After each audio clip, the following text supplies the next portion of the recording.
The Australian government has struck a confidential settlement with the mother of a 23-year-old refugee who was beaten to death by guards at an Australian-run detention centre in Papua New Guinea in 2014. Refugee Action Coalition's Ian Rintol told Lydia Lewis it brings a little bit of closure for the family of Reza Barati. A little bit of recognition of all the suffering and misery that the Australian government has put the Barati family through. I mean, it won't bring back Reza, but it is just a small measure of recognition of the Australian government's responsibility for his death.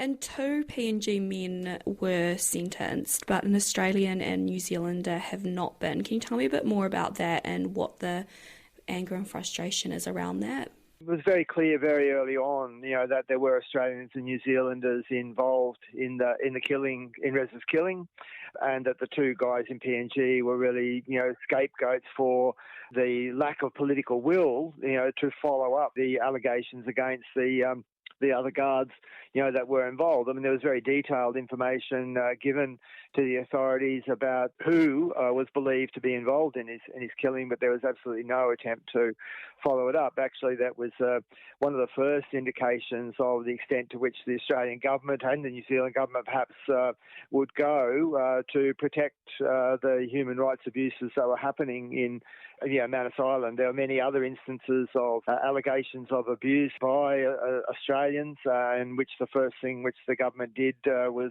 allow the Australians to go back to Australia to avoid any possible investigation or charges. And just briefly, what happened 9 years ago that led to the death of Reza and the injury of many others?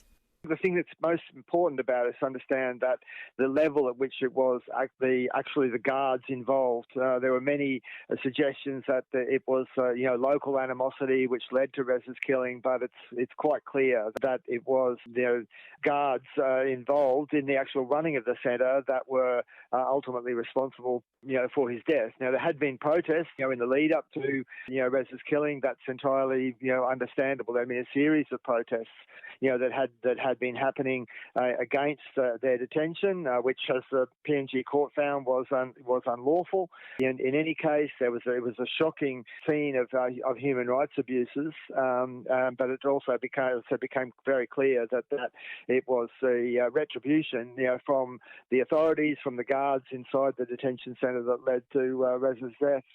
And there is still around 70 people who are in PNG, not in Manus Island, but in Port Moresby.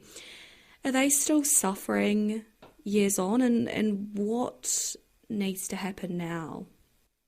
Look, some of the people in Port Moresby actually are suffering directly from the injuries that were inflicted on them in the same incident that led to Reza's killing. They're all suffering from psychological and physical damage, from their experience at Manus Island.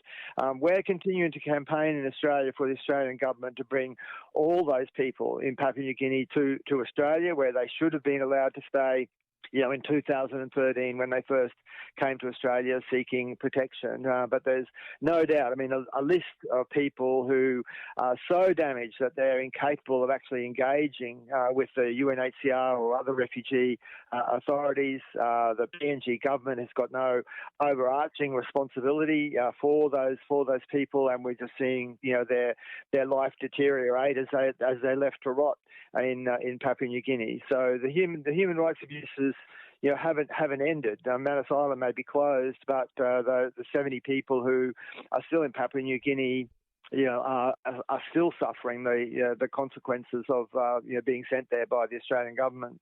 Thank you so much for your time. Was there anything else that you wanted to add? One of the things which I was directly involved in, because I got calls from when the protests started that night that Reza was killed, was that I was told very early on in the piece that Reza had been killed inside the compound, where Scott Morrison very publicly said that he'd been killed outside, and that it was the detainees had brought the violence upon themselves by breaking out of the out of the detention centre.